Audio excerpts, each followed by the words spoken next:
ভোটের মুখে ফের শাসক দল এবং ব্যারাকপুর পুলিশ প্রশাসনকে কাঠগড়ায় তুললেন ব্যারাকপুর লোকসভা কেন্দ্রের বিজেপি প্রার্থী অর্জুন সিং। বুধবার বেশ কয়েকটি জনসংযোগের কর্মসূচি ছিল অর্জুন সিং এর, কিন্তু এদিন তৃণমূলের সাধারণ সম্পাদক অভিষেক বন্দ্যোপাধ্যায় ব্যারাকপুর লোকসভা কেন্দ্রের তৃণমূল প্রার্থী পার্থ ভৌমিকের সমর্থনে ভোট প্রচারে আসার কারণে তার সেই সমস্ত জনসভা বাতিল হয়ে যায়। ইলেকশন কমিশন কাছে আমরা বারবার চাইছি প্রোগ্রাম করতে, কিন্তু পুলিশের ক্লিয়ারেন্স অজুহাত দেখিয়ে 11th আওয়ারে আমাদের প্রোগ্রামটা বাতিল করে দেওয়া হচ্ছে।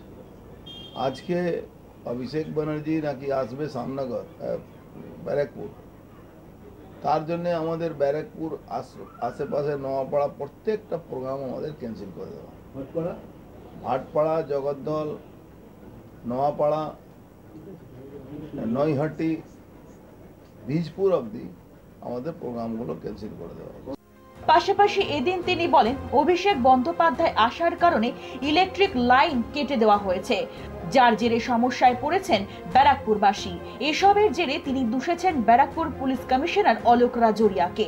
এছাড়াও তিনি নির্বাচন কমিশনের ভূমিকা নিয়েও ক্ষোভ প্রকাশ করেছেন। আপনারা জানেন ইতিমধ্যে প্রায় 5-6 কোটি টাকা খরচ করে ওই ইলেকট্রিক লাইনগুলো, কেবল লাইনগুলো কেটে 5 দিন ধরে ব্যারাকপুরের মানুষ অতিষ্ঠ হয়ে গেছে। এই গরমের মধ্যে লোডশেডিং করে লাইন করে কেটে, যেহেতু উনি রোড শো মহারাজা যে রোড শো করবেন, তাতে সমস্ত রাস্তাগুলো ওনার পরিষ্কার রাখতে হবে। এই ধরনের আচরণ মানুষের খুবই অসুবিধা হচ্ছে।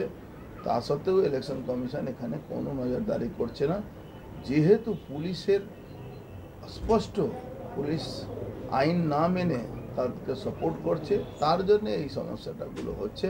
আমি ডাইরেক্ট পুলিশ কমিশনারের এগেনস্টে কি আমাদের পারমিশনটা এই থানাগুলোকে বলে এমন করে দিচ্ছে, ওখানে এনওসি দিচ্ছে না, তার জন্য ইলেকশন কমিশন বাতিল করে দিচ্ছে।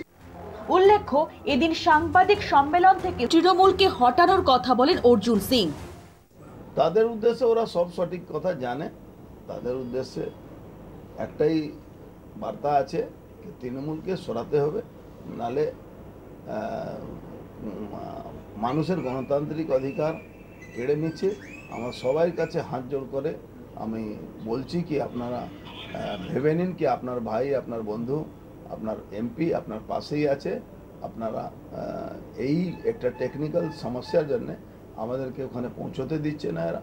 লোকসভা ভোটের আগে ব্যারাকপুর যে তৃণমূল এবং বিজেপি কোন্দলের জেরে আরো একবার সরগরম হয়ে উঠল, অন্তত বুধবার অর্জুন সিং এর সাংবাদিক বৈঠক থেকে তা আরো একবার স্পষ্ট হয়ে উঠল। Bureau report, channel 10।